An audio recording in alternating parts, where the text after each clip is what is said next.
Então, boa noite a todos. Elevemos nosso pensamento ao Mestre Jesus, agradecendo a oportunidade de estarmos todos reunidos em seu santo nome. Agradecendo por esse centro que nos reúne nessa união fraterna, nessa união de conhecimento. Agradecendo ao nosso anjo de guarda, esse espírito amigo que nos protege, nos auxilia, nos ilumina o caminho. Pedindo que ilumine a cada um desse planeta maravilhoso, sobre a direção do Mestre Jesus, e possamos aproveitar as nossas oportunidades para crescer, desenvolver os desafios que se encontram na nossa jornada. Nós agradecemos e nós trabalhamos para superar cada desafio. Às vezes os desafios se vencem em um dia, um mês, uma vida, mas sempre com fé, com muita coragem, muita determinação, a gente vamos superar cada um dos desafios que nos fazem crescer e melhorar. Obrigado, Mestre Jesus, por tudo, e graças ao bom Deus.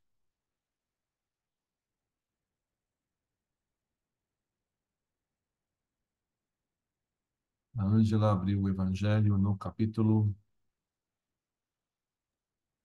Capítulo 5. Bem-aventurados os aflitos, e a lição é motivos de resignação. Primeira vez que cai, né? Essa lição. Motivos de eu estava trocando a palavra já. Resignação. Resignação. Muito bem.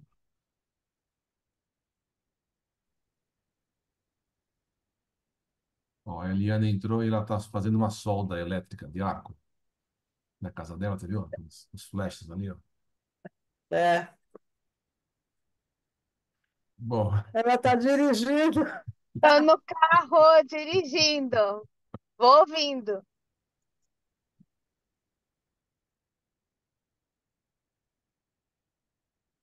bom, ah, a gente vai falar hoje aqui, começar com a destruição dos seres vivos um pelos outros. A Eliana não vai poder ler.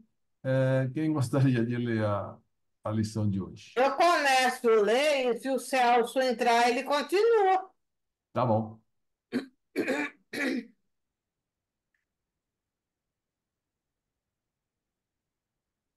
Já começamos? Sim. Destruição dos seres vivos uns pelos outros.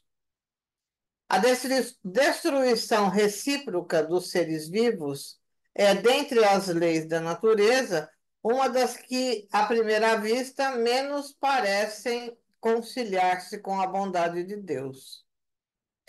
Pergunta-se por que lhes criou ele a necessidade de mutuamente se destruírem para se alimentarem uns à custa dos outros.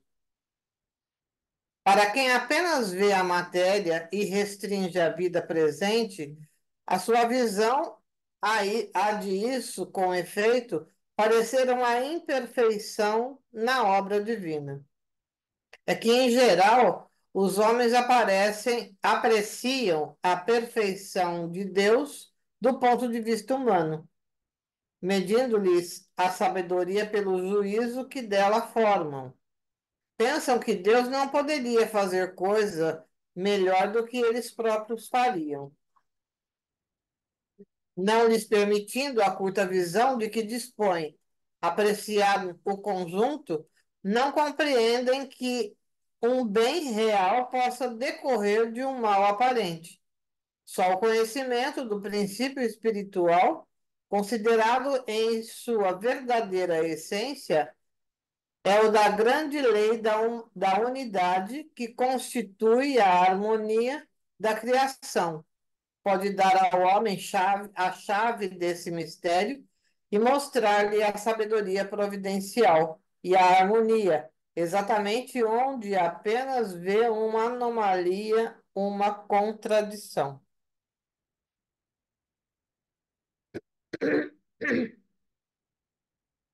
A verdadeira vida, tanto do animal como do homem, não está no invólucro corporal do mesmo que não está no vestuário. Está no princípio inteligente que pré-existe e sobrevive ao corpo. Esse princípio necessita do corpo para se desenvolver pelo trabalho que lhe compõe, que lhe cumpre realizar sobre a matéria bruta. O corpo se consome nesse trabalho, mas o espírito não se gasta, ao contrário, sai dele cada vez mais forte, mais lúcido e mais apto. Que importa, pois, que o espírito mude mais ou menos frequentemente de envoltório? Não deixaria por isso de ser espírito. É precisamente como se um homem mudasse 100 vezes no ano as suas vestes. Não deixaria por isso de ser homem. Por meio do incessante espetáculo da destruição, ensina Deus aos homens os poucos casos que devem fazer do envoltório material e lhe suscita a ideia da vida espiritual, fazendo que a desejem como uma compreensão.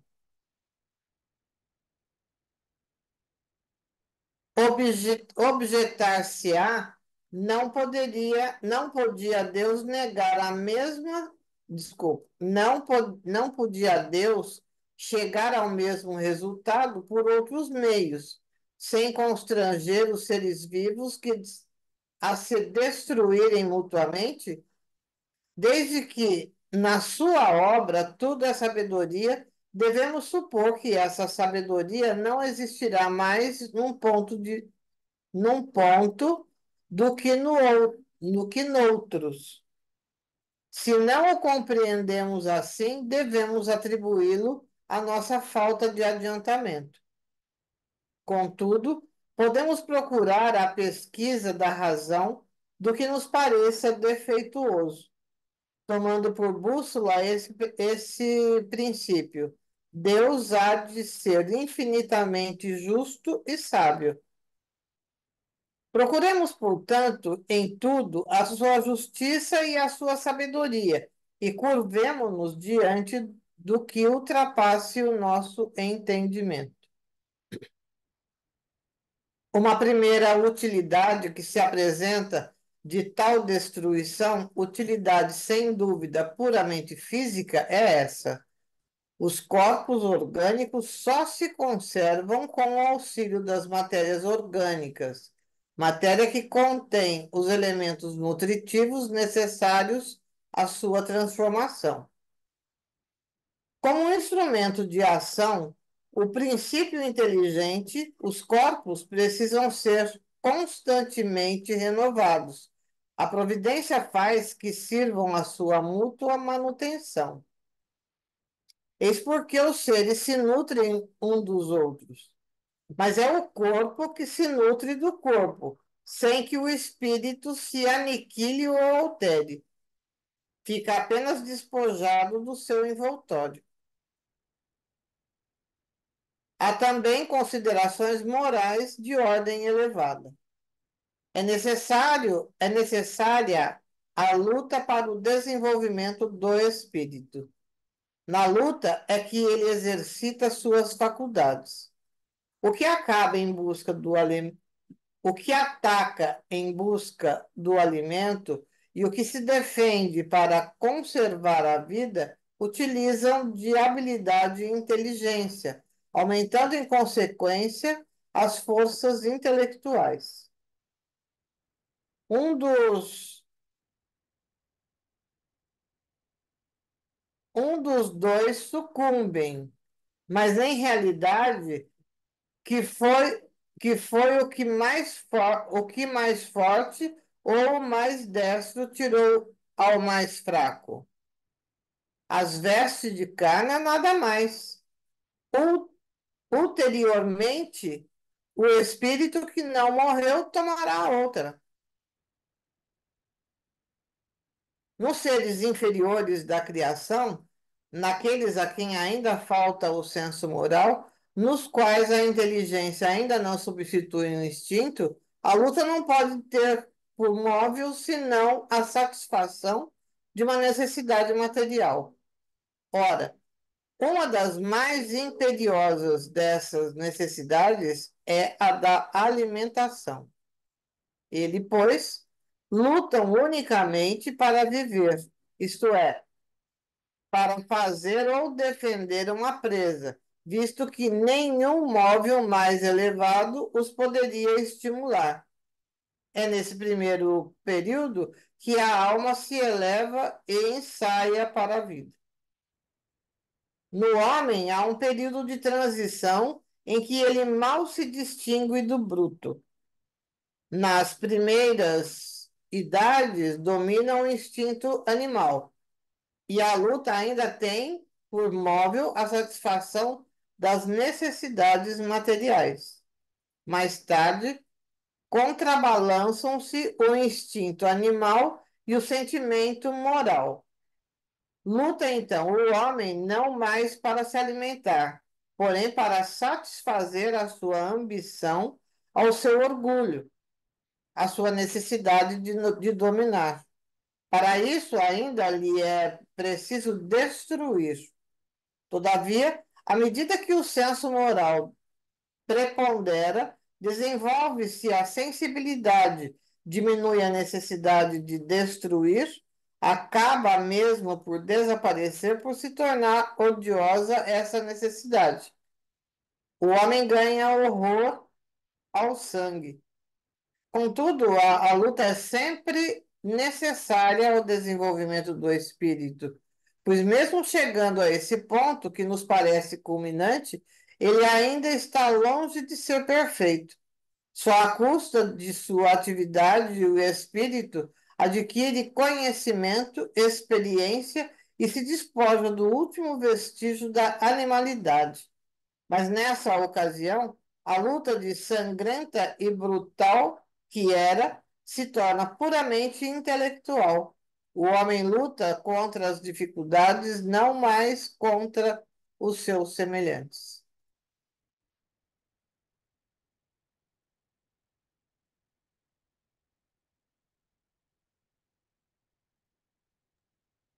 Então, ele está dizendo aí sobre a destruição. Mas sabe que a destruição é uma lei, está lei no livro dos Espíritos, né? Uma das leis, a lei da destruição. Mas aí está falando sobre os animais se alimentarem, o físico de um animal se alimentarem de outro animal. Então, para a gente sobreviver, a gente precisa de alimentação. A gente se alimenta de carne, de peixe, de frutas, verduras, mas são sempre coisas materiais. Ele está dizendo que tudo faz parte da sabedoria de Deus, dessa sabedoria divina, né? Então, os animais, eles têm o instinto da conservação, assim como nós. Só que os animais, eles só matam porque precisam comer, sobreviver. Então, o leão, ele mata para... Então, a leoa mata para alimentar o leão, para alimentar os filhotes, para alimentar, né, a prole. Se eles não estão com fome, ela não vai em busca de matar por prazer. É só ela vai em busca do alimento.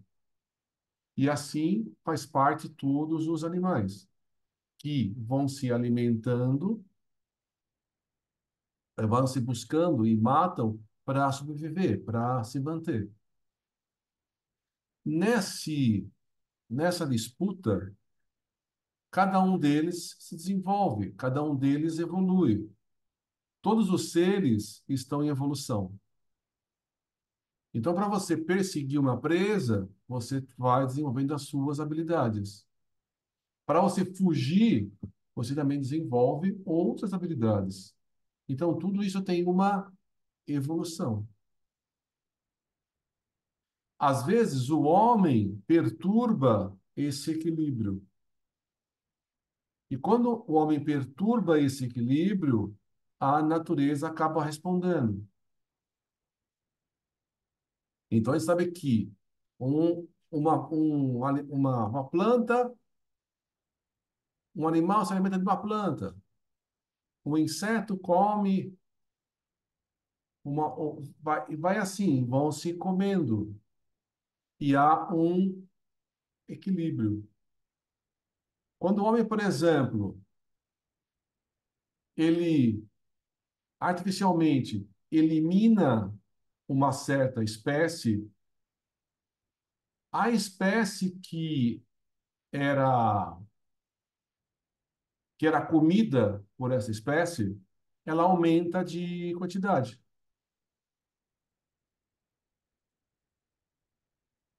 Por exemplo, na tem um estudo lá na Inglaterra, antes da era industrial, que tinha, se eu não me engano,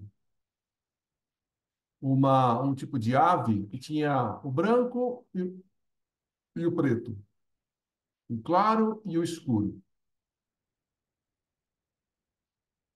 Antes da época industrial, né, os, as aves pretas eram mais atacadas. Depois da época industrial, que usava muito carvão, tinha muito aquela névoa preta e as aves pretas se confundiam no meio no meio da paisagem. Aí as aves brancas começaram a ser mais comidas. Se você, por exemplo, é, na, por exemplo, acho que tem uma certa época da história que os homens, da Europa principalmente, eles perseguiam os gatos. Mataram um monte de gato porque o gato era do demo. O gato era de bruxa, o gato era endemoniado. Então o gato era perseguido. Aí eles reduziram muito a população de gatos. Conclusão, a população de ratos aumentou. E os ratos trazem junto doenças. Aí houve uma peste que quase que acabou com toda a Europa. Porque resolveram eliminar os gatos. Então, essas intervenções na natureza que o homem faz perturbam o equilíbrio, né? Naturalmente, as coisas vão se você deixar, a natureza se auto-equilibra. Mas essa destruição de um animal comendo o outro faz parte da evolução de todos. Então, como o que é destruído é apenas a parte física, é a vestimenta, né? O que desenvolve é o espírito.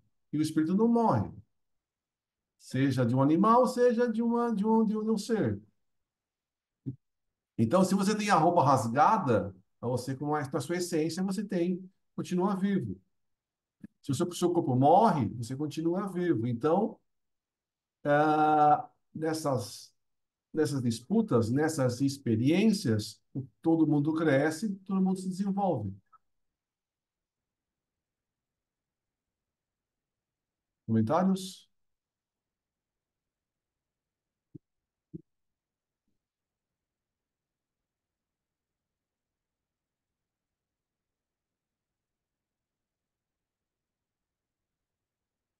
Não? Não. Continuemos a leitura. Eu vou pedir para o Celso continuar, tudo bem, Celso?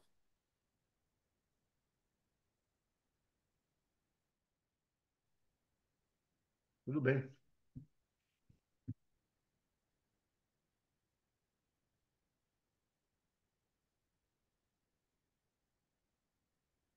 Mas, Lourenço, já que o pessoal não. Gozado, esse assunto aí é um assunto que deveria trazer algumas perguntas, né? Porque você fala assim, o sentimento nosso de ser humano, né? É assim, puxa vida, mas será que precisa morrer tanta coisa? Esse negócio, se bem que esse negócio de distribuição, eu acho que é um pouco pesado essa palavra, né? Eu acho que eu vou só mais isso daquela lá que nada se perde, nada se cria, tudo se transforma. Na verdade, é a lei da transformação, esse negócio da destruição, né? Eu acho que é bem apropriado isso aí. Mas acontece que na cabeça nossa é difícil admitir esse negócio de que o ser, né, tá morrendo, né? E dá a impressão que teve um break na evolução, né? E na verdade você vê que tá constatando aí que realmente não é isso que, né? Pode haver aí mortes, muitas mortes, né, por causa dos abalos sísmicos, essas coisas aqui, né? Uma renovação, né? Mas é como a gente não está vivenciando o plano espiritual, a gente sempre entra numa parte assim de temor, né? E o Lourenço estava falando dessa questão aí dos gatos que mataram e apareceu os ratos, né? Não, e não foi agora na pandemia, agora o negócio da dengue, da chikungunya lá, não foram matando tudo quanto é macaco, porque eram os macacos que traziam a doença para gente, né? E aí, os macacos, na verdade, serviram de bode expiatório, porque é eles que mostraram para a gente que a doença está vindo, né? Não, foram matar os macacos, como se pudesse matar o vírus, né? Você vê que muitas vezes nosso raciocínio é muito pequeno ainda, por isso que é bom estudar mesmo para a gente crescer espiritualmente, né? Lógico, sentir morte, destruição é sempre dói, mas é um aprendizado que nós estamos tendo. Bom, o capítulo 4 vai falar sobre o papel da ciência na Gênese. A história da origem de quase todos os povos antigos se confunde com a da sua religião. É por isso que os seus primeiros livros versavam sobre a religião.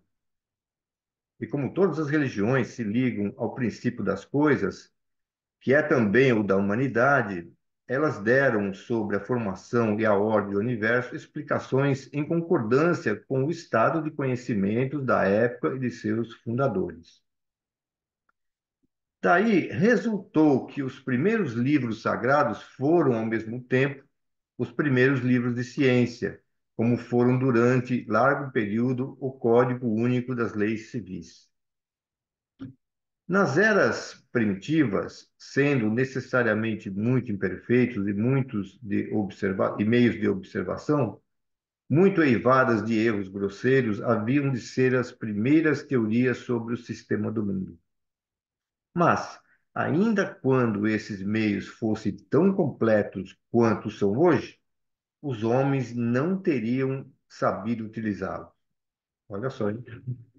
Aliás, tais meios não podiam ser senão fruto do desenvolvimento da inteligência e do consequente conhecimento das leis da natureza.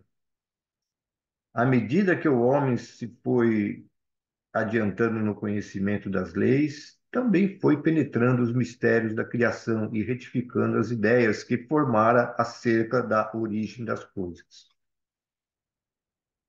Impotente se mostrou o homem para resolver o problema da criação, até o momento em que a ciência lhe forneceu para isso a chave. Teve de esperar que a astronomia lhe abrisse as portas do espaço infinito e lhe permitisse mergulhar aí o olhar, que, pelo poder de cálculo, determinasse com rigorosa exatidão o movimento, a posição, o volume, a natureza e o papel dos corpos celestes. Que a física lhe revelasse as leis da gravitação, do calor, da luz e da eletricidade, que a química lhe mostrasse as transformações da matéria e a mineralogia os materiais que formam a superfície do globo, que a geologia lhe ensinasse a ler as camadas terrestres, a formação gradual do mesmo globo. A botânica, a zoologia, a paleontologia, a antropologia coube inicial na filiação e sucessão dos seres organizados. Com a arqueologia pode ele acompanhar os traços da humanidade, os traços que a humanidade deixou através das idades. Em uma palavra, completando-se umas às outras, todas as ciências houveram de contribuir com o que era indispensável para o conhecimento da história do mundo. Em falta dessas contribuições, teve o homem como guia as suas primeiras hipóteses. Por isso, antes que ele entrasse na posse daqueles elementos de apreciação, todos os comentadores da Gênese, cuja razão esbarrava em impossibilidades materiais, giravam dentro de um círculo sem conseguirem dele sair. Só o lograram quando a ciência abriu o caminho, fendendo o velho edifício das crenças. Fendendo o velho edifício das crenças. Tudo então mudou de aspecto. Uma vez achado o fio condutor, as dificuldades prontamente se aplanaram. Em vez de uma gênese imaginária, surgiu uma gênese positiva e, de certo modo, experimental. O campo do universo se distendeu ao infinito. Acompanhou-se a formação gradual da Terra e dos astros, segundo leis eternas e imutáveis, que demonstraram muito melhor a grandeza e a sabedoria de Deus do que uma criação miraculosa tirada repentinamente do nada, qual mutação à vista por efeito de súbita ideia da divindade após uma eternidade de inação. Pois que é impossível se conceba a Gênese sem os dados que a ciência fornece. Pode dizer-se com inteira verdade que a ciência é chamada a constituir a verdadeira Gênese, segundo a lei da natureza. No ponto em que chegou o século XIX, venceu a ciência todas as dificuldades do problema da Gênese? Não, de certo, mas não há contestar que destruiu, sem remissão, todos os erros capitais que ele lançou os fundamentos essenciais sobre os dados irrecusáveis. Os pontos ainda duvidosos não passam, a bem dizer, de questões de minúcias, que a sua solução, qualquer que venha a ser no futuro, não poderá prejudicar o conjunto. Ademais, malgrado os recursos que ela ha tido à sua disposição, faltou-lhe até agora um elemento importante, sem o qual jamais a obra poderia completar-se. De todas as gêneses antigas, a que mais se aproxima dos modernos dados científicos, apesar dos erros que contém, são demonstrados hoje até a evidência é incontestavelmente a de Moisés. Alguns desses erros são mesmo aparentes do que reais e provêm ou de falsa interpretação atribuída a certos termos, cuja primitiva significação se perdeu ao passarem de língua em língua pela tradução ou a acepção deles mudou com os costumes dos povos ou também decorrem da forma alegórica peculiar ao estilo oriental e que foi tomada ao pé da letra, em vez de se lhe procurar o espírito, o significado mais fiel. A Bíblia, evidentemente, encerra fatos que a razão desenvolvida pela ciência não poderia hoje aceitar e outros que parecem estranhos e repugnantes, derivam de costumes que já não são os nossos.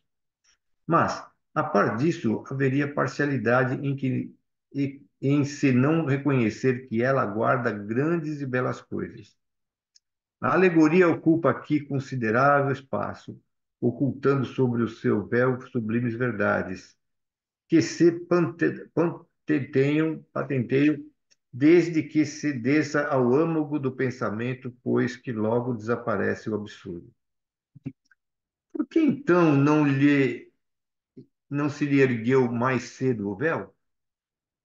De um lado, por falta de luzes que só a ciência e uma sã filosofia podiam fornecer, e, de outro lado, pelo princípio da imutabilidade absoluta da fé, consequência de um respeito demasiado cego pela letra, ao qual a razão deveria se submeter, e, assim, pelo temor de comprometer a estrutura das crenças erguidas sobre o sentido literal. Partindo tais crenças de um ponto primitivo, houve o receio de que, se rompesse o primeiro anel da cadeia, todas as malhas da rede acabassem separando-se. Eis porque, apesar de tudo, os olhos se fecharam, mas fechar os olhos ao perigo não é evitá-lo. Quando uma construção se inclina, não manda a prudência que se substitui imediatamente as pedras ruins por pedras boas? Em vez de se esperar pelo respeito que infunda a vetustez do edifício, que o mal se torne irremediável e que se faça preciso reconstruí-lo de cima a baixo? Levando suas investigações às entranhas da Terra e às profundezas do céu, demonstrou a ciência de maneira irrefragável os erros da gênese mosaica tomada ao pé da letra e a impossibilidade material de se terem as coisas passado como são ali textualmente referidas. Assim, procedendo, a ciência desferiu fundo golpe nas crenças seculares. A fé ortodoxa ficou combalida, porque julgou que se tiravam a pedra fundamental. Mas com quem havia de estar a razão? Com a ciência, que caminhava prudente e progressivamente pelos terrenos sólidos dos algarismos e da observação, sem nada afirmar antes de ter em mãos as provas, ou com uma narrativa escrita quando faltavam absolutamente os meios de observação? No fim de contas, quem há de levar a melhor? Aquele que diz 2 e 2 fazem 5 e se nega a verificar, ou aquele que diz 2 e 2 fazem 4 e o prova. Mas abjetam se a Bíblia é uma revelação divina, então Deus se enganou. Se não é uma revelação divina, carece de autoridade, a religião desmorona, a falta de base. Uma das duas, ou a ciência está em erro, ou tem razão. Se tem razão, não pode fazer seja verdadeira uma opinião que lhe é contrária. Não há revelação que se possa sobrepor à autoridade dos fatos. Incontestavelmente, não é possível que Deus, sendo todo verdade, induza os homens em erro, nem ciente, nem inscientemente, pois do contrário não seria Deus. Logo, seus fatos contradizem as palavras que são atribuídas a ele, Deus. O que se deve logicamente concluir é que ele não as pronunciou, ou que tais palavras foram entendidas no sentido oposto ao que lhes é próprio. Se, com semelhantes contradições, a religião sofre dano, a culpa não é da ciência, que não pode fazer o que é deixe de ser, mas dos homens por haverem prematuramente estabelecido dogmas absolutos de cujo prevalecimento hão feito questão de vida ou de morte, sobre hipóteses suscetíveis de serem desmentidas pela experiência. Há coisas com cujo sacrifício temos de resignar-nos, bom ou mau grado nosso, quando não conseguimos evitá-lo. Desde que o mundo marcha, sem que a vontade de alguns possa detê-lo, o mais sensato é que o acompanhemos e nos acomodemos com o novo estado de coisas, em vez de nos agarrarmos ao passado que se esboroa, com o risco de sermos arrastados na queda. para guardar respeito aos textos recebidos como sagrados, dever-se-ia obrigar a ciência a calar-se. É uma pergunta.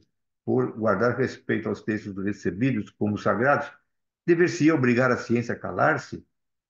Fora tão impossível isso como impedir que a terra gire. As religiões, sejam quais forem, jamais ganharam coisa alguma em sustentar eles os manifestos. A ciência tem por missão descobrir as leis da natureza. Ora, sendo essas leis obra de Deus, não podem ser contrárias às religiões, que se baseiam na verdade. Lançar anátema ao progresso por atentório à religião é lançá-lo à própria obra de Deus. É, ademais, trabalho inútil, porquanto nem todos os anátemas do mundo seriam capazes de obstar a que a ciência avance e que a verdade abra caminho. Se a religião se nega a avançar com a ciência, esta avançará sozinha.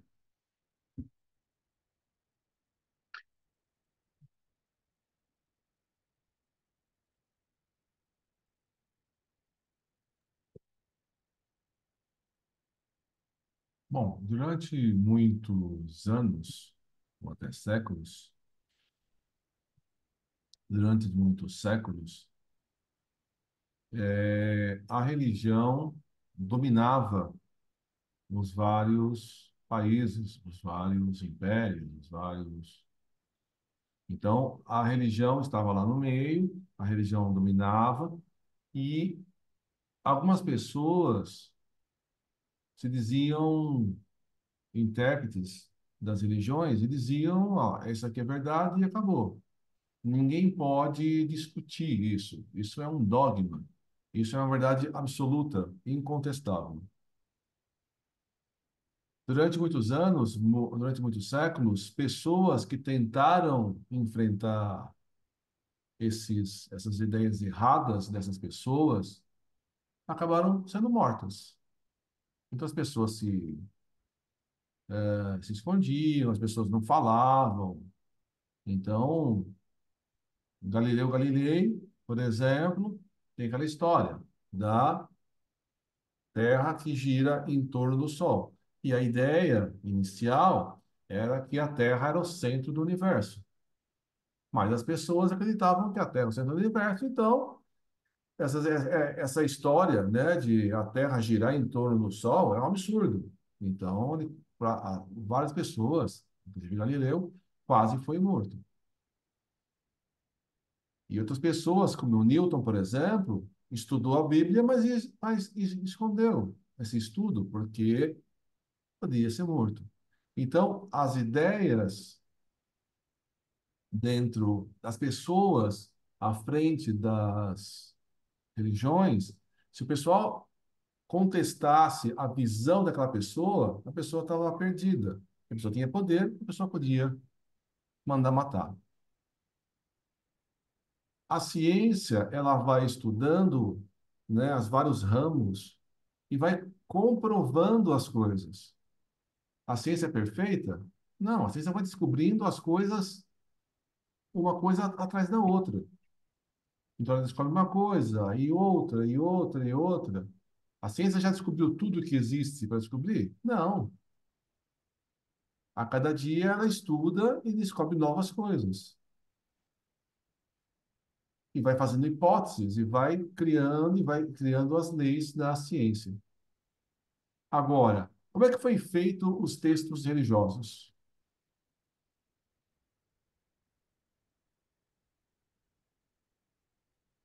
Quando é que foi escrita a Bíblia?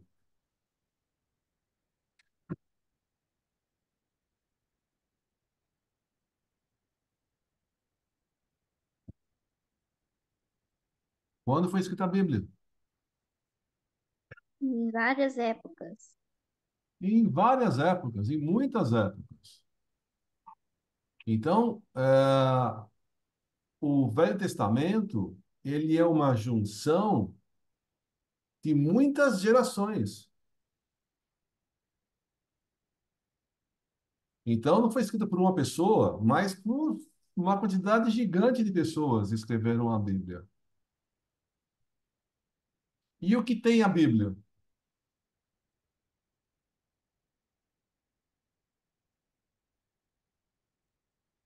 A visão de um povo, né? A Bíblia tem a visão de um povo. A Bíblia tem profecias. As profecias são de origem mediúnica, né? Então, alguém lá, um médium lá, acabou escrevendo profecias em várias épocas. Além das profecias, existe um monte de história. História do povo judeu. Eu nunca li a Bíblia, o Velho Testamento, mas o pessoal que estuda fala, tem muita historinha do povo. São importantes para entender a história do povo. Mas não são mensagens de Deus o tempo todo. Agora, tem muitos textos ali. Então, a gente já discutiu, por exemplo, aqui, os textos da época de Moisés, que são muitas leis civis que Moisés usou para regrar, para dirigir aquele povo. Agora, ele está dizendo que, dentro da parte das leis de Deus, dentro da religião, tem muitos textos. E que assim, então agora, os judeus dizem que, como é que você lê o Velho Testamento? O pessoal fala o seguinte, ó, a primeira coisa que você faz é ler o texto. Esse é o primeiro tipo de interpretação. Depois, você faz uma segunda leitura, que é um pouco mais profundo daquele texto. E, segundo o Haroldo fala, a Bíblia, né, a Torá, tem 70 faces. Porque através do estudo da Bíblia, você pode ter muitos conhecimentos, desde o mais básico, pela a leitura inicial do texto, até um conhecimento muito mais profundo, quando você entende o significado, a maneira, a ordem como foi escrito o texto. E segundo Haroldo, para você entender isso, você tem que entender a própria cultura judaica. Aí o texto está dizendo o seguinte: pensando na criação do mundo, na criação do universo, a Bíblia, o texto redigido por Moisés é o mais próximo da realidade. Dos vários textos religiosos que descrevem a criação do universo, da Terra, o de Moisés, ele é mais próximo da realidade, mais próximo da ciência. Mas se eu fizer simplesmente uma leitura do texto e comparar com a ciência, a leitura literal fala assim, que esse texto é absurdo. Esse texto está totalmente errado.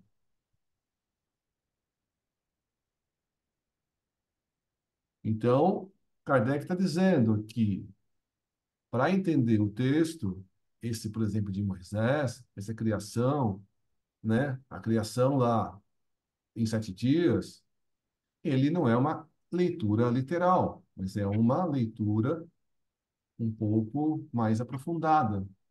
A gente consegue fazer relações entre a ciência e o texto de Moisés.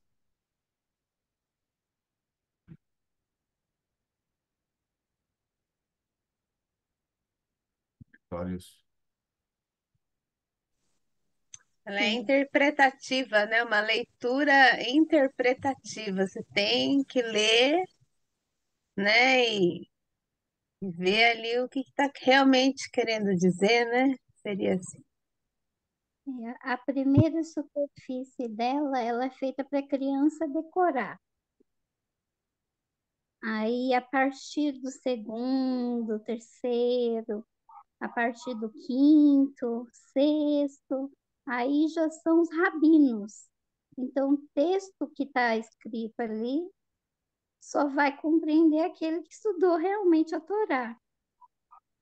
E o Pentateuco, os primeiros 5 livros da Bíblia, eles são ipsis literi, ele é integralmente o que está na Torá. Mas a gente, como cristão, não conhece, não para pensar que Cristo, antes de tudo, ele era hebreu, ele era judeu, né?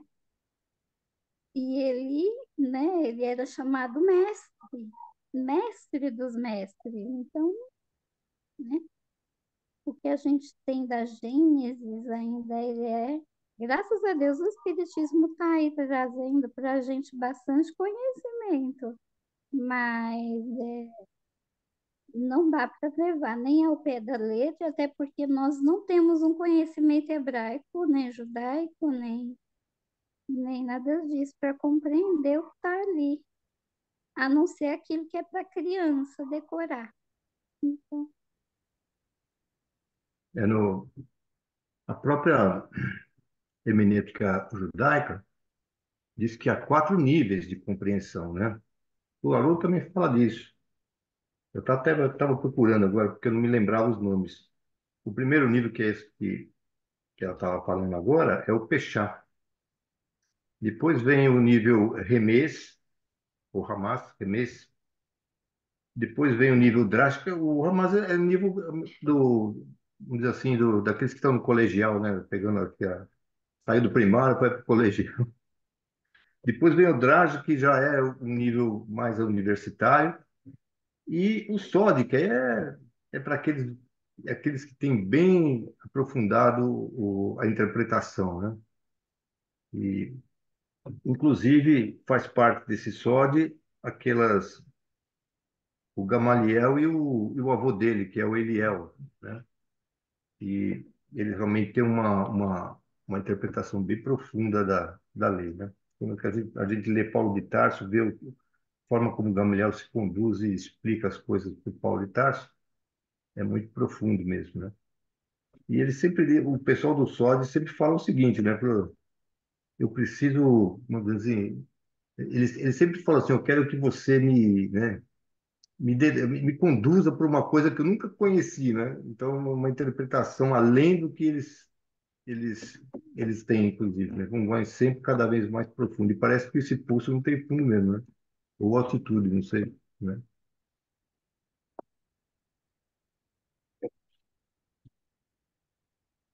E o Espiritismo traz uma chave para você entender ainda melhor esses textos.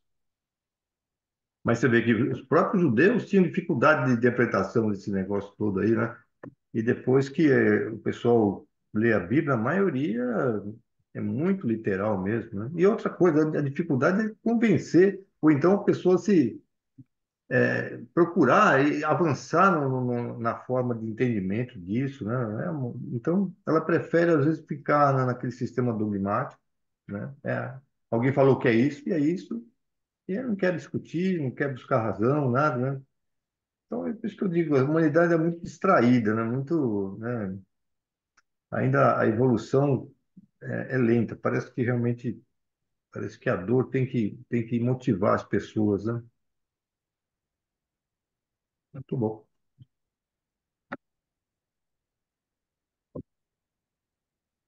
Somente as religiões estacionárias podem temer as descobertas da ciência, as quais só são funestas às que se deixam distanciar pelas ideias progressistas, imobilizando-se no absolutismo das suas crenças.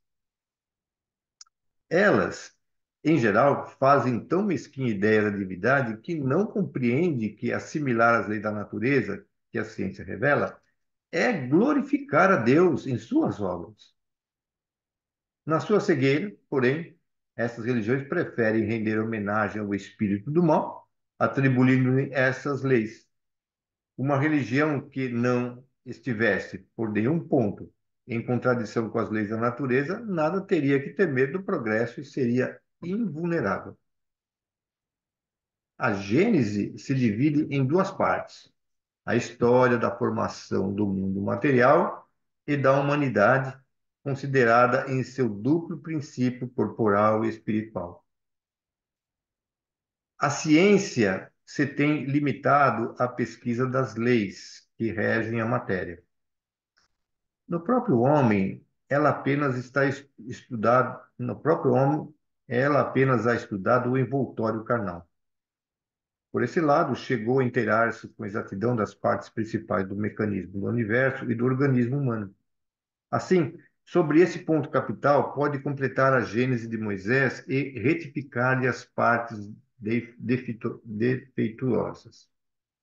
Mas a história do homem, considerado como ser espiritual, se prende a uma ordem especial de ideias, que não são de domínio da ciência propriamente dita, e das quais, por esse motivo, não tem ela feito objeto de suas investigações. A filosofia, a cujas atribuições pertencem de modo mais particular a esse gênero de estudos, apenas há formulado sobre o ponto de sistemas contraditórios, que vão desde a mais pura espiritualidade até a negação do princípio espiritual e mesmo de Deus, sem outras bases, afora as ideias pessoais dos seus autores. Tem, pois, deixado sem decisão a questão por falta de verificação suficiente. Essa questão, no entanto, é a mais importante para o homem. Por isso que envolve o problema do seu passado e do seu futuro.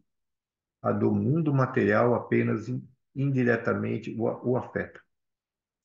O que lhe importa saber, antes de tudo, é de onde ele veio e para onde vai.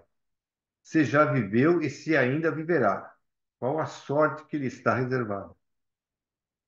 Se todos esses pontos a ciência se conserva muda. A filosofia apenas emite opiniões que concluem em sentido diametralmente oposto, mas que, pelo menos, permitem se discuta, o que faz com que muitas pessoas se lhe coloquem do lado, de preferência seguirem a religião que não discute. Todas as religiões são acordes quanto ao princípio da existência da alma, sem, contudo, o demonstrarem. Não o são, porém, nem quando à sua origem, nem com relação ao seu passado e ao seu futuro, nem principalmente,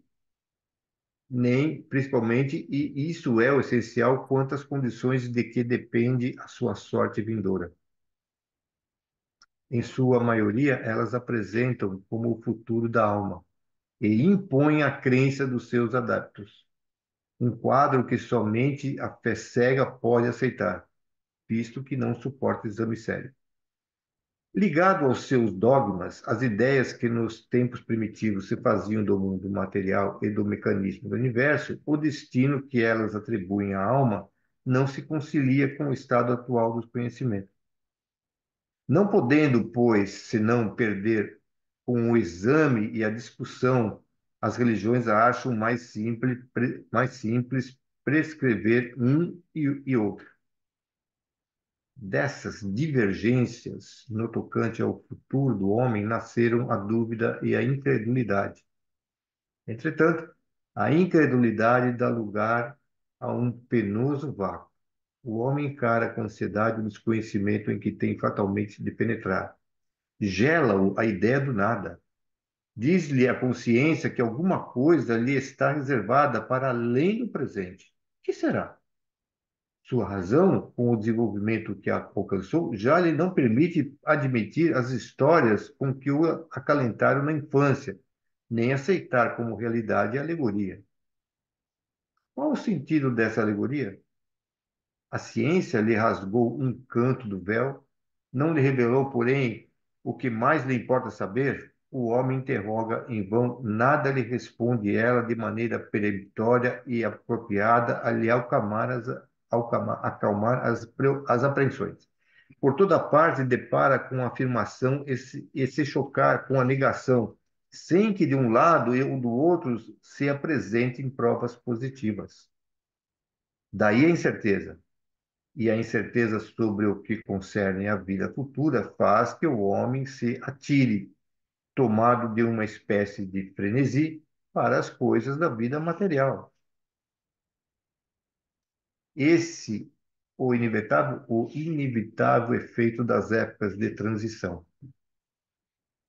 Tá lá em época de transição. Cui o edifício do passado, sem que ainda o do futuro se ache construído. O homem se assemelha ao adolescente que, já não tendo crença ingênua dos seus primeiros anos, ainda não possui conhecimentos próprios da maturidade, apenas sente vagas aspirações que não sabe definir. Se a questão do homem espiritual permaneceu até os dias atuais em estado de teoria, é que faltavam os meios de observação direta existentes para comprovar o estado do mundo material, conservando-se, portanto, aberto o campo das concepções do espírito humano. Enquanto o homem não conheceu as leis que regem a matéria e não pode aplicar o método experimental, andou a errar de sistema em sistema no tocante ao mecanismo do universo e à formação da Terra. O que se deu na ordem física deu-se também na ordem moral.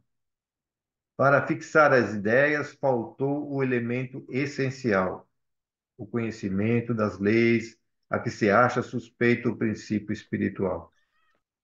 Estava reservado à nossa época esse conhecimento, como o esteve aos dois últimos séculos, os das leis da matéria. Até o presente, o estudo do princípio espiritual, compreendido na metafísica, foi puramente especulativo e teórico. O espiritismo, no espiritismo, esse estudo é inteiramente experimental. Com auxílio da faculdade mediúnica, mais desenvolvida presentemente e, sobretudo, generalizada e mais bem estudada, o homem se achou de posse de um novo instrumento de observação. A mediunidade foi para o mundo espiritual o que o telescópio foi para o mundo astral e o microscópio para os infinitamente pequenos. Permitiu-se explorassem, estudassem, por assim dizer, de visu, as relações do mundo espiritual com o mundo corpóreo, que no homem vivo se destacasse do ser material, o ser inteligente, e que se observassem os dois a atuar separadamente. Uma vez estabelecidas as relações com os habitantes do mundo espiritual, possível se tornou ao homem seguir a alma em sua marcha ascendente, em suas migrações, em suas transformações. Pode-se, enfim, estudar o elemento espiritual. Eis aí o de que careciam os anteriores comentadores da Gênese, para compreenderem e lhe retificarem os erros.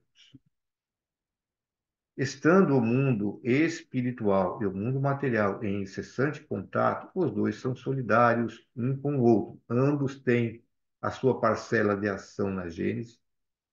Sem o conhecimento das leis que regem o primeiro, tão impossível seria constituir-se uma Gênese completa, quanto a um estatuário dar vida a uma estátua.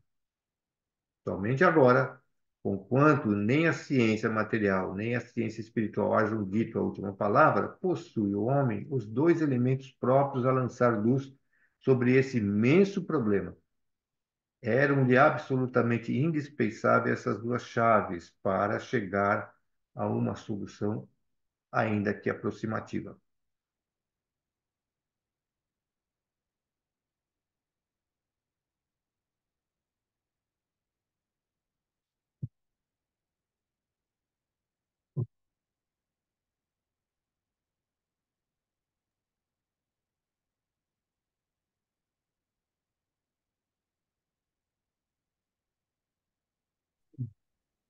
Então, durante muitos séculos, né, ficou um conhecimento meio que estagnado, tanto que a história chama a Idade Média de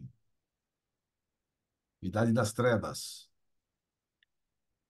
porque durante muito tempo, né, as pessoas que dominavam a Idade Média, durante 1000 anos, as pessoas que dominavam a Idade Média não deixaram ela evoluir, né, cientificamente, né, moralmente.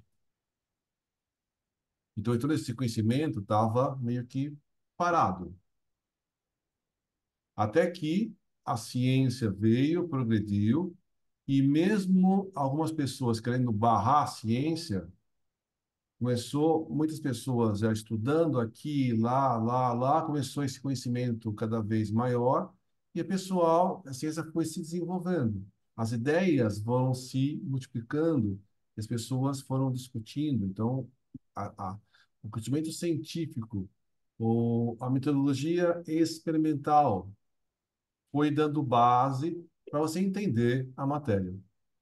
Então, a partir do estudo da matéria, você consegue entender os astros, você consegue entender o corpo humano, consegue entender a natureza e as leis que regem a matéria. Mas essas leis que regem a matéria é uma parte do todo.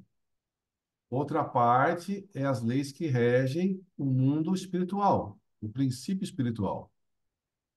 Esse mundo espiritual, princípio espiritual, ah, não era abrangido pela ciência. Recentemente, existe já estudos científicos da mediunidade e de outras características, né, desse mundo espiritual. Mas esse mundo espiritual começou a ser vislumbrado, estudado e também cientificamente pelo espiritismo. Então, através da mediunidade, através desse contato do encarnado com o desencarnado. Kardec, que é um experimentador, né, ele não aceitou qualquer ideia trazida pelos espíritos. Ele foi experimentando as coisas e foi fazendo as formulações. Então, através de muitas observações de pessoas desencarnadas, ele foi tirando as leis do mundo espiritual. Então, aos poucos, ele foi desenvolvendo essa teoria, foi desenvolvendo esse conhecimento que ele foi escrevendo dentro desses livros. Então, você só consegue, né? Quando você só pensa na coisa, você pode pensar, raciocinar e criar hipóteses. Com as hipóteses, para você comprovar, você precisa de experimentos, tanto da parte espiritual quanto da parte material. Então, você faz uma hipótese. Para ela virar uma lei, você tem que comprovar essa lei. E a comprovação é feita através de experimentos. E esses experimentos têm que se repetir, né? Senão, não adianta eu pega um dado, jogo para cima. Caiu o número 3. Ó, determinei. Todas as vezes que eu jogar o dado, vai cair 3. Não tem sentido, Lorenzo, né? deixa eu falar uma coisinha, né, que você estava falando sobre essa questão experimental, porque a ciência, por exemplo, quando eles lançam uma hipótese, né, aí você tem que para comprovar, mas essa hipótese, ela tem que, primeiro, ela tem que ser demonstrada matematicamente, dizendo, olha, tem possibilidade, então ele demonstra matematicamente que existe uma possibilidade daquela hipótese existir. Só depois, então, é que eles vão à prática. Então, existem essas fases, né? Você tem a teoria,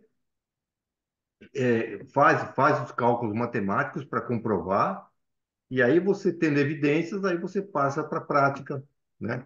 Para comprovar tudo isso, para ver se chega realmente. E às vezes você chega parcialmente à hipótese, né?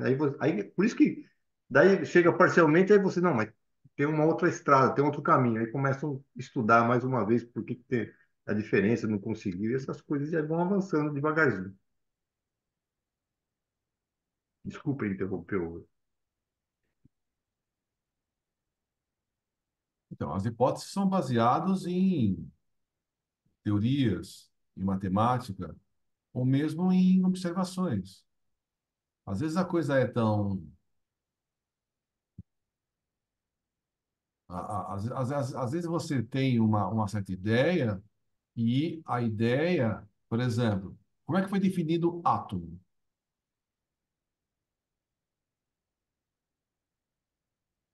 Tinha um grego que gostava de andar na praia. Ele estava andando na praia, tal, não sei o quê. Blá, blá, blá. Aí ele viu que a praia, de longe, era uma coisa homogênea, contínua.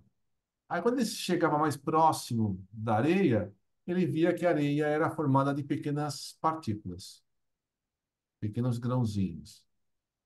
Aí ele falou: e se eu pegar a matéria e eu dividir, e dividir, e dividir, e dividir, e dividir, e dividir isso muitas e muitas e muitas e muitas vezes? Eu vou chegar numa partícula que não pode ser mais dividido mais. Ah, ele chamou isso de átomo, porque de grego, átomo significa indivisível. Então, ele, filosoficamente, ele definiu o que era átomo. Muitos anos mais tarde, através de experimentos e deduções, ele demonstra que existem os átomos,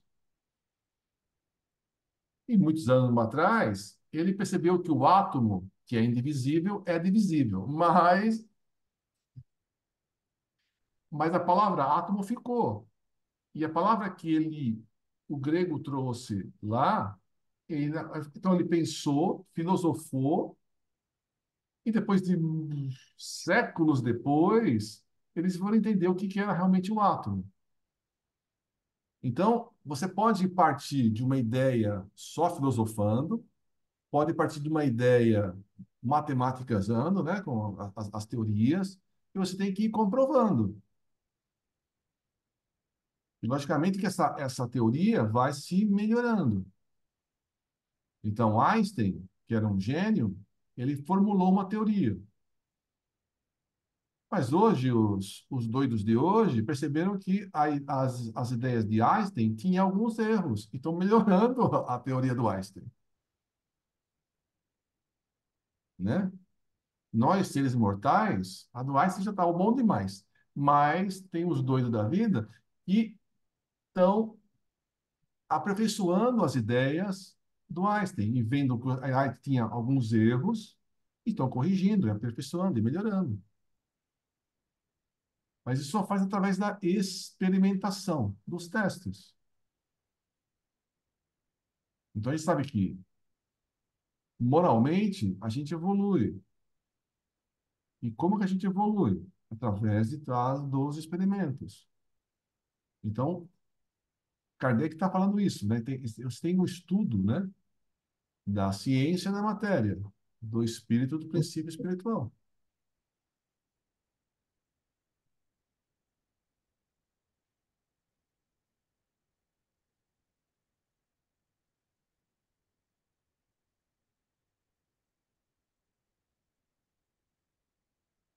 Então, precisava de conhecimento para avançar. Por isso que o espiritismo não veio antes, que não tinha base.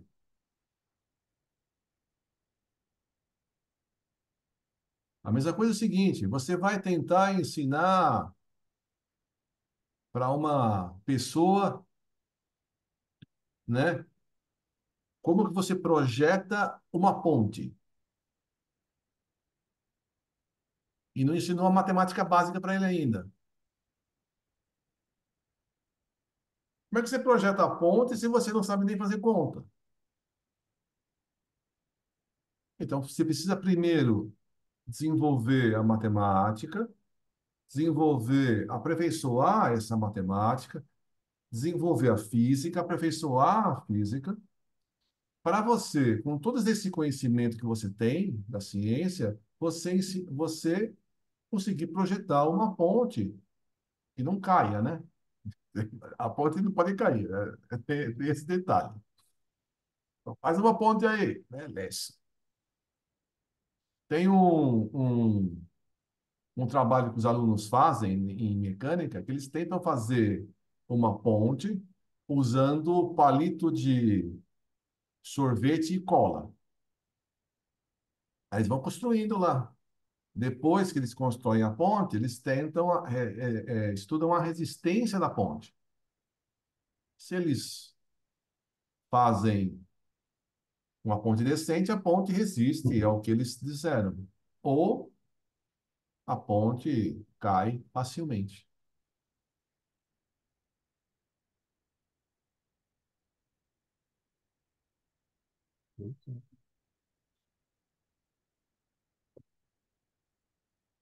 E é por isso que o Espiritismo surgiu nessa época, quando tinha o mínimo para você conseguir falar de conhecimento, a ciência, principalmente.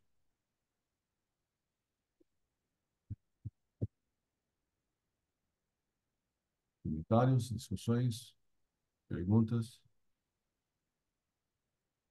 Surgiu na época certinha, né? Se fosse mais à frente, iam ter pessoas que iam dizer que os experimentos são fraudes tecnológicas. Se, né? Se fosse agora, na época do Kardec, era o início de todos os grandes experimentos, né? William Crookes, Flammarion, vários cientistas se engajaram nesse estudo e nessa pesquisa. E experimentaram mesmo, de materializar espírito, de tirar sangue de espírito, quer dizer, entre aspas, né? Sangue matéria daquela materialização e outras coisas mais. Fotografia, na época que não dava para fraudar. Se fosse um pouquinho mais à frente, já seria complicado, porque como é que todo mundo ia dizer, ah, não, isso é fraude, isso aí dá para fazer com tecnologia, dá para fazer com isso, com aquilo, né? A mesma coisa as comunicações, né? Os testes de Kardec, um espírito se comunicava aqui, ia se comunicar do outro lado do país, ou do outro lado do mundo, a mesma mensagem, sem, sendo trocou o médium e ele não sabia qual era o contexto. Então foi na época certinha. Hoje, como é que você iria fazer isso sem dizer, não, isso aí pode ser fraudado? Não podia ser fraudado. Ele ia falar Então, que usou o WhatsApp. ele ia falar que usou N possibilidades, até mesmo, né? A gente vê coisas e situações assim estão tentando em alguns lugares do mundo fazer as reproduções. Tem até um vídeo que o próprio Marlene Nobre e o Haroldo Dutra mostrou, né? De experiências feitas, acho que, se eu não me engano, em Londres, na Europa.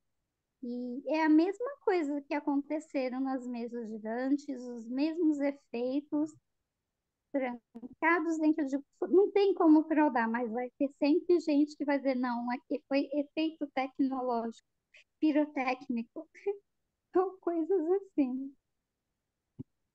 E aí, então a gente vê que chegou na hora certa. Um pouquinho mais para frente, a ciência está evoluindo dia a dia e impediria, e os descrentes que são mais, né, arraigados na sua não crença iriam sempre questionar, coisa que não impediu, né? Tem todo, É, todo um contexto histórico. tá vendo? Isso que você está falando me leva a fazer um destaque, né? Que o Kardec aí colocou aqui na nossa leitura. Ele falou assim que quando a humanidade está nessa onda, né? Ele é porque nós estamos ele falou, já naquela época ele estava falando que nós estamos já começando a viver o momento de transição. Até destaquei, eu falei transição. E ele também citou, né? Porque a humanidade está, né, na sua adolescência. Mas aí fica claro que ele estava falando da adolescência espiritual, não a intelectual, né? Então, a intelectual está dizendo o seguinte, dentro da razão que esses equipamentos ultramodernos e tal, né? É, são suficientes para mostrar muita coisa, né? Mas espiritualmente não dá para acreditar ainda, né, no que os aparelhos estão mostrando. É gozado, né? Isso é adolescência, né? Então, nós estamos mesmo na adolescência. É por isso que o mundo precisa sofrer um choque agora, né, para que venha um pouco mais de maturidade, né? Onde você não pode deixar de levar em consideração que existe um plano espiritual, existe uma forma de você se comportar na vida moralmente, né? E que isso traduz uma elevação vibratória, que você pode se aperfeiçoar. E como é que essa humanidade vai, nós, né, estamos aprendendo, a gente já tem, acho que, uma pouco de consciência, né? Mas a maioria, será que tem? Ainda.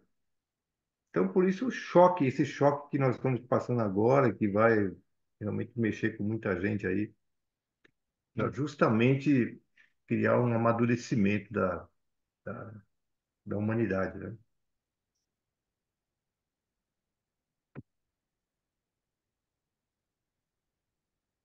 Na época de Kardec, estava sendo iniciado, né, um estudo sobre o magnetismo. E o Kardec tenta explicar muitas coisas a partir do efeito magnético. Quando ele tem o primeiro contato com as mesas girantes, ele diz que aquelas mesas girantes de ficar pulando e saltando, e se movimentando, ele achava que simplesmente eles eram efeitos magnéticos. E aí ele não deu bola para esses fenômenos. Aí depois foi dito para ele que essas mesas que pulavam, saltavam, estavam respondendo perguntas. Aí ele falou: opa, então tem algo diferente aí, porque o magnetismo não é inteligente. E se as mesas respondem, tem uma inteligência por trás disso. Então, não é o magnetismo que está respondendo. Então, a gente tem que usar essa nossa razão, né? Para poder entender e fazer as coisas. Então, por exemplo, às vezes a gente tenta explicar o inexplicável, né?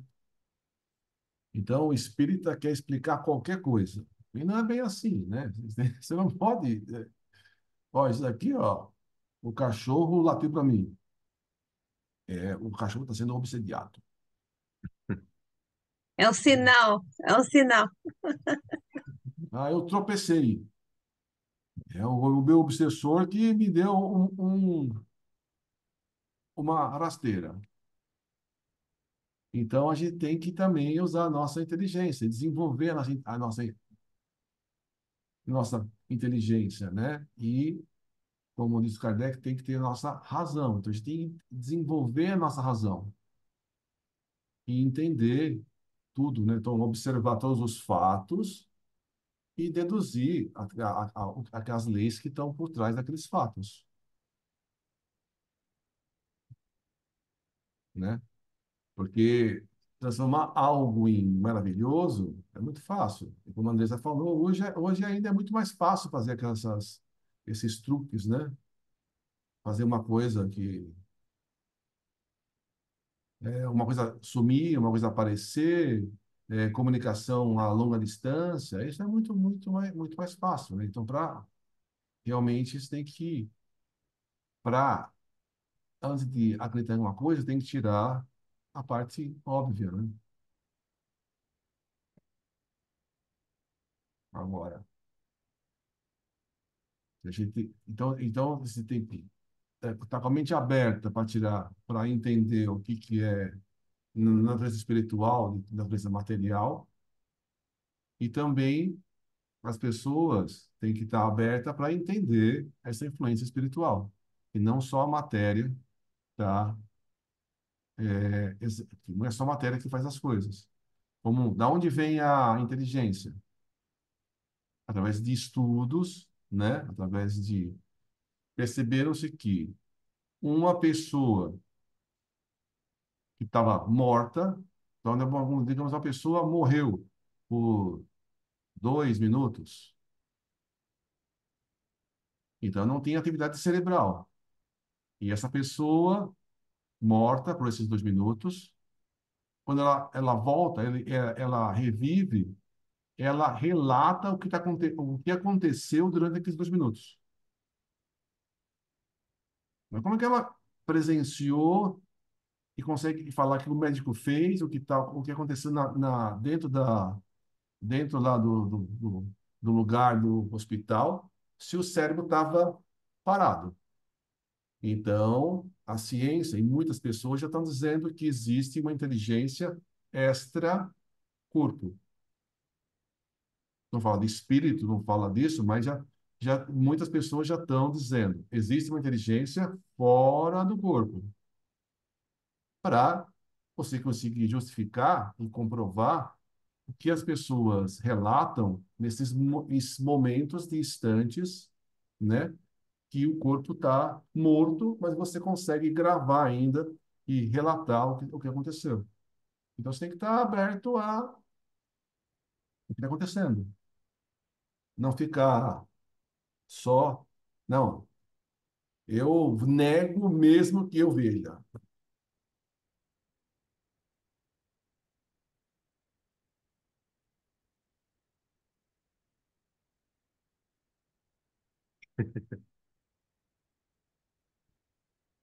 Como tem pessoas que não querem ver mesmo, viu, Lorena? É, desculpa.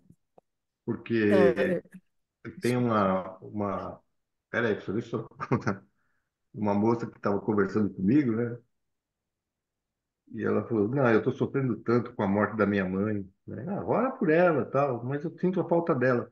Ah, ora por ela, quem sabe ela aparece. Tá louco, tá louco, eu não quero ver minha mãe aqui, não. Ué, mas não estou entendendo esse negócio. Você quer ver sua mãe? Eu não quero ver. Não, tá louco, uma coisa do diabo esse negócio aparecer espírito. É um negócio, você fala um negócio desse? posso Fala. falar? Então, isso que a Andressa falou me fez raciocinar da seguinte forma. Por exemplo, ela disse, tudo tem seu tempo certo, e tem mesmo. Por quê? Porque por trás, e mostra também que por trás de tudo, todos esses acontecimentos, de tudo, todas essas evidências que chegam ao nosso conhecimento, existe por trás, com certeza, né? Vou falar uma coisa óbvia, existe uma inteligência muito maior que nos conhece e sabe das nossas condições, quando a gente realmente já pode começar a enxergar as coisas da maneira como deve ser vista, né? Então, realmente, a gente não pode, não tem como a gente se desesperar e entregar, se entregar a um desespero ou uma desesperança, achando que está perdido, tudo está perdido, que as coisas vão caminhando por uma decadência geral. A gente não pode pensar dessa forma, porque se o mundo está programado para uma regeneração, naturalmente isso se fará e fará com a supervisão de Jesus. Isso é provado. Exatamente isso, está tudo correto, não tem como a gente duvidar disso. Através de tudo isso que a gente está vendo, que a gente está aprendendo, daquilo que a Andresa falou, tudo tem o tempo certo, porque Deus sabe as nossas condições. E Ele trouxe na época correta, onde nada iria interferir ou fazer com que isso fosse considerado fake, né?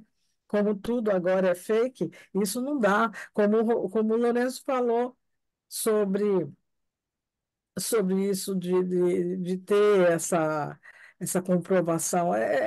Não deveria para a gente ter que ter essa comprovação, mas tem, e ainda lhe permite que isso não é para nós mais Isso já não nos compete, mas não somos melhor do que ninguém. Mas através das informações que a gente já vem recebendo, a gente já não pode mais precisar dessas contestações, fazer contestação a respeito desses fatos que estão tão evidenciados através do que a gente está vendo.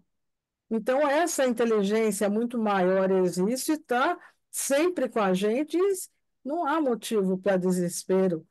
Não tem, a esperança é o que nos conduz aí para o futuro com Jesus, com certeza. Não tem mais de onde ter dúvida sobre isso, né? Essas são contestações trazidas mesmo, não tem como. É Perfeito. isso que eu estou falando, que eu acho. Para nós, eu acho que está certo, né? A gente tem até uma visão um pouco melhor, mas para a humanidade, eu diria que os tempos são chegados. Tem que ter o tempo certo, tem, mas eu acho que o tempo está chegando. Os tempos O são tempo está chegados. chegando para que todos chegam na mesma conclusão, né? Mas não é que a gente é melhor, a gente já tem uma visão sobre isso. Graças a Deus, a gente já está chegando nessa conclusão, né? E a gente já aceita melhor, como naquela lição que caiu lá no, no Evangelho, né, Celso? Onde Hum. falou As aflições, as das causas, aflições. ou seja, Exatamente.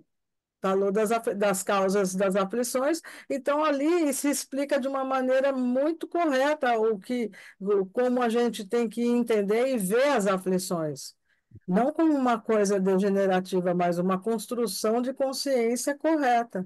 Muito bem, Sônia. Então, agora, Sônia, aproveitando que você está com a palavra, faz a prece de Ah, encerramento.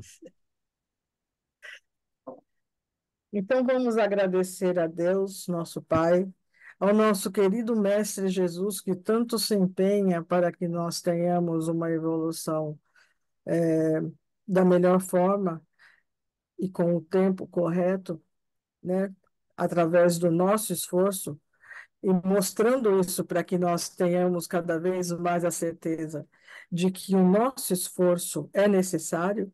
Então, nós agradecemos por todas essas informações, pelo amparo que Ele sempre nos dá, pela nossa confiança no futuro, onde Ele nos traz esperança de dias melhores, mesmo que isso pareça desesperador, não para nós.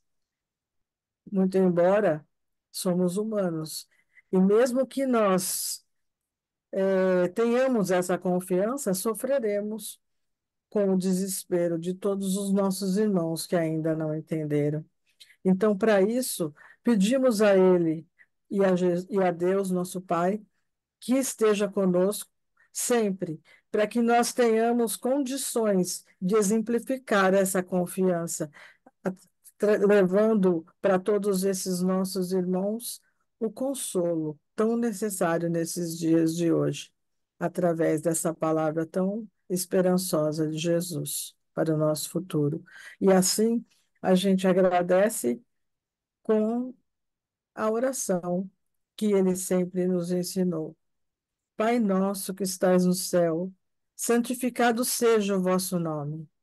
Venha a nós o vosso reino, seja feita a vossa vontade, assim na terra como no céu.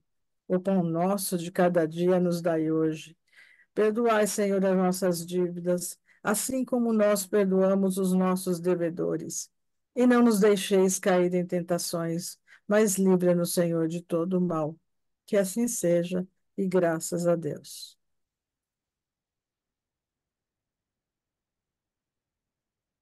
Uma boa evidência, Roberto, Eu, Eliana. eu vi como se nós estivéssemos nossos ambientes, é, todos com vestidos de azul, o ambiente azul, os ambientes azuis claros, e nós com uma veste mais azul, assim, mais claro, assim, parece a blusa ali dos céus. E na oração foi colocado, na hora da oração, né, em uma luz amarela, foi acendendo, assim, cada vez assim, o nosso chakra frontal. Aqui. Uma luz amarela, Coronário. coronário. Foi uma luz amarela, assim, em todos nós, todo mundo.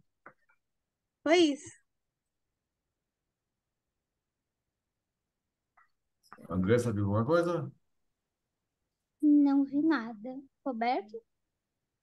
Roberto? Ah, deixa eu só falar uma coisinha que eu lembrei, é que mais ou menos uns 8 meses atrás, a Bíblia mais velha, né, do mundo, ela foi vendida, né, há 8 meses atrás. Ela tinha 1.500 anos e foi vendida por US$ 700.000. E continua na Europa. É interessante. Interessante. Eu vi uma mulher, que ela devia ser uma química, era uma senhora meio gordinha, de óculos, usava o relógio no seu braço direito e ela estava com o cotovelo num balcão de uma farmácia que fabrica remédios, né? Ela que estava com o cotovelo prestando atenção a todos nós. Ela tinha um óculos meio amareladinho, né? E ali ela ficou. Mais perto da gente tinha um hindu, ele já tinha uma bandeja e vários cálices. Aí ele falou para mim, presta atenção. Então, quando vocês falavam, alguma coisa do seu espírito avisava, olha, eu tenho uma dor assim, eu tenho um problema assim. E ele falou, veja como escuta. Chegava nele, né? E no outro lado já tinha outro departamento. Era um rapaz de barba e ele tinha uma porção de caixotinhos e ervas, um monte de ervas. Então, dali sai, dali espiritualmente, até ele ficou feliz de ver isso aí. Não olhou para mim porque ele ficou de lado, estava olhando para vocês, né? Ficou feliz porque ali se tira a medicação, aí esse espírito ouve qual é o seu sofrimento e já é preparada a medicação espiritual com plantas para aqueles que estão doentes. Então, esse foi um contexto que correu, né, durante o período, fora as luzes que eles emitem, né, de outros espíritos, emitem uma cor branco, branco, como fosse um prata, mas não tanto brilho do prata, mas cor prata. E eles alimentam o planeta, o mundo dessa forma, para não deixar a cortina fechar de vez. Então, essas luzes, elas mantêm a cortina aberta para não acabar com tudo, né? Então foi do começo ao fim, nesse sentido aí. Tudo bem. Boa noite a todos. Boa noite. Boa noite, Boa obrigada. noite.